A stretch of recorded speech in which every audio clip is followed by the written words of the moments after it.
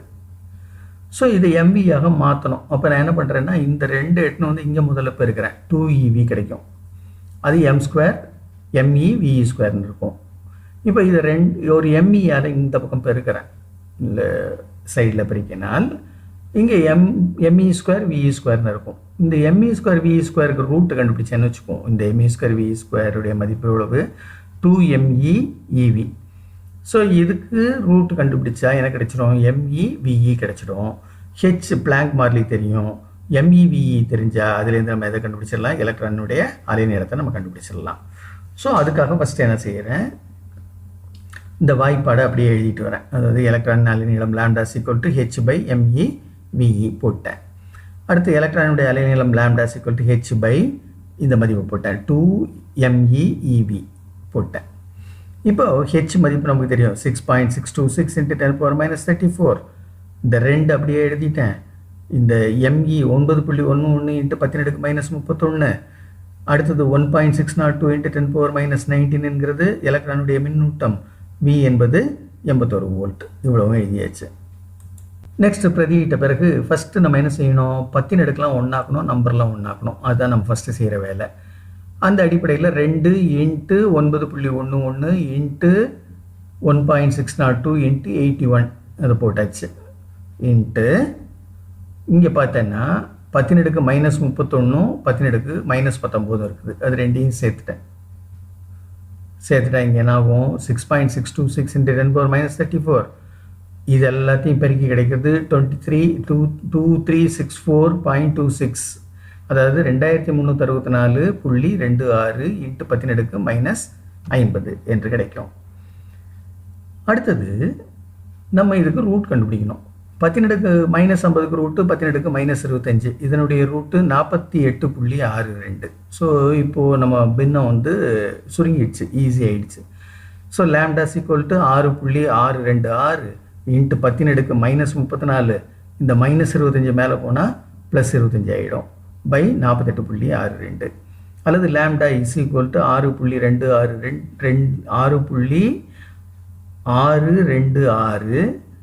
10⁻−9 by 48.62. ஏன்னா இந்த -34 25 போச்சுன்னா -9ன்னு இருக்கும். அடுத்து இது ரெண்டையும் வகுக்கிறேன். 6.626 48.62 வகுத்தா 0.1363 × 10⁻9 மீட்டர்னு கிடைக்கும். அடுத்தது λ = 1. ஏன்னா இதை என்ன பண்ணிட்டேன், ஒரு இலக்கம் வலது கை பக்கம் நகர்த்தியிருக்கிறேன். அப்போது இங்கே இந்த 10 1 மைனஸில் அதிகரிக்கும். இடது பக்கம் நம்ம கொண்டு போனால் ப்ளஸில் அதிகரிக்கும், வலது பக்கம் கொண்டு போனால் மைனஸில் அதிகரிக்கும். ஸோ இப்போ இது 1.363 × 10⁻−10 மீட்டர்னு ஆகிடும். ஆனால் 10⁻−10 மீட்டருங்கிறது ஆங்ஸ்ட்ராங் யூனிட். ஆகையினால் இது நான் எப்படி எழுதலாம், λ = 1.363 ஆங்ஸ்ட்ராங் அளவுகள். ஸோ ஆங்ஸ்ட்ராங் இந்த 1.3 ஆங்ஸ்ட்ராங்கிறது எந்த ரேஞ்சில் இருக்கும்னு கேட்டிருக்காங்க. அது எதில் இருக்கும்?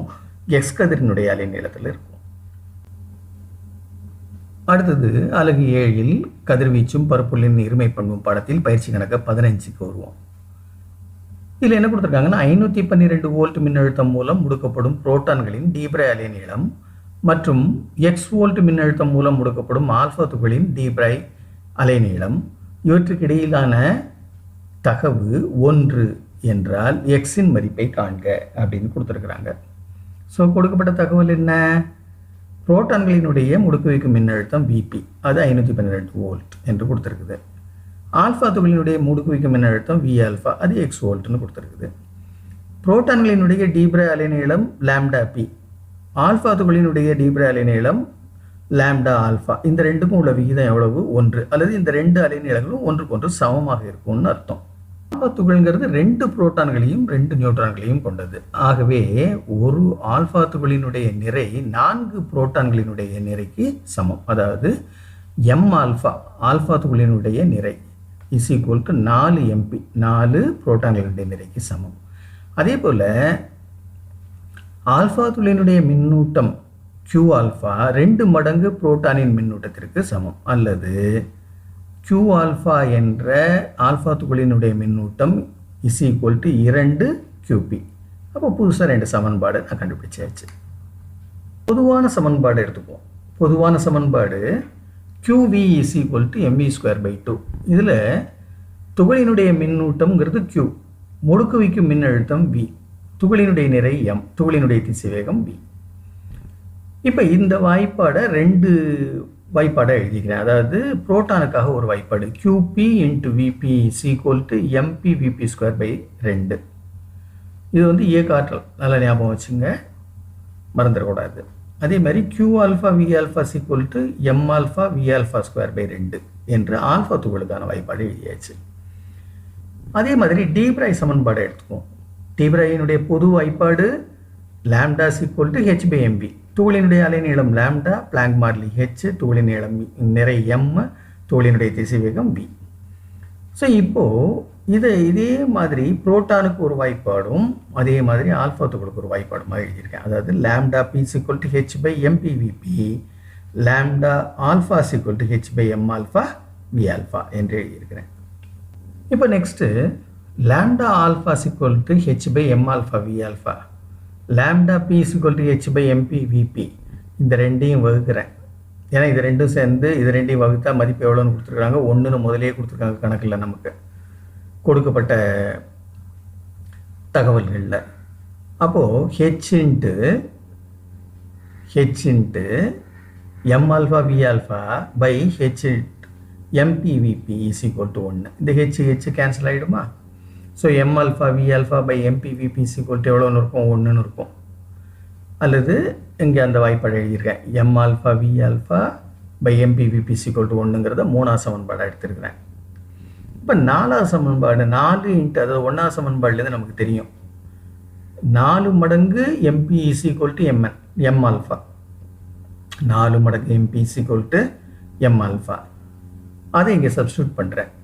எங்கே பிரதியிடும் போது m alpha lambda p by lambda alpha is equal to இங்கே இருக்குது பாருங்கள், m ஆல்ஃபாக்கு பதிலாக 4 mp V alpha by mp/Vp. இந்த mp கேன்சல் ஆகிடும். 4 V alpha by Vp is equal to எவ்வளோன்னு கிடைக்கும்? 1ன்னு கிடைக்கும். அல்லது V alpha by Vp is equal to எவ்வளோன்னு கிடைக்கும்? 1/4. அதை 4ஆவது சமன்பாடாக வச்சுருக்கிறேன். இப்போ QP/Vp is equal to mp/Vp²/2 நமக்கு தெரியும். Q ஆல்ஃபா V ஆல்ஃபா is equal to m alpha V ஆல்ஃபா²/2. இப்போ நமக்கு இந்த Vp கொடுத்துருக்காங்க. Vp எவ்வளவு? 512 வோல்ட். அதாவது புரோட்டானை முடுக்குவதற்கு உள்ள மின்னழுத்தம் 512 volt is equal to 512 × QP is equal to mp/Vp²/2. இப்போ இந்த 2 எடுத்துகிட்டு வந்து இங்கே பெருக்கிட்டேன். So 2 × 512 × QP is equal to mp/Vp². அதே மாதிரி Q ஆல்ஃபா V ஆல்ஃபா is equal to m alpha V alpha இல்லையா? இதில் இந்த V ஆல்ஃபா மதிப்பு எக்ஸ்ன்னு கொடுத்துருக்குறாங்க கணக்கில். இதை தான் கண்டுபிடிக்கணும் நம்ம. அப்போ x × Q alpha is equal to m alpha V ஆல்ஃபா²/2. இங்கே அந்த 2 எடுத்துகிட்டு போய் இங்கே பெருக்கிடுறேன். பெருக்கிட்டால் 2 × x × Q alpha is equal to m alpha V ஆல்ஃபா² கிடைக்கும். இப்போ நம்ம 2வது வாய்ப்பாடு நமக்கு தெரியும். 2வது சமன்பாட்டில் Q alpha is equal to 2 QP. அதனால இங்கே என்ன செய்ய போகிறேன், இந்த Q ஆல்ஃபா வர இடத்துல 2 QP போட போகிறேன். புரியுதா? ஸோ இங்கே x × 2 × x × Q ஆல்ஃபா இருக்கா, is equal to m alpha V ஆல்ஃபா² இருக்கா. இந்த Q ஆல்ஃபாக்கு பதிலாக என்ன போட போகிறேன்? 2 QPன்னு போட போகிறேன். அங்கே மேலே இருக்குது பாரு, 2 × 512 QP × mp/Vp². அதை அப்படியே போட்டேன்.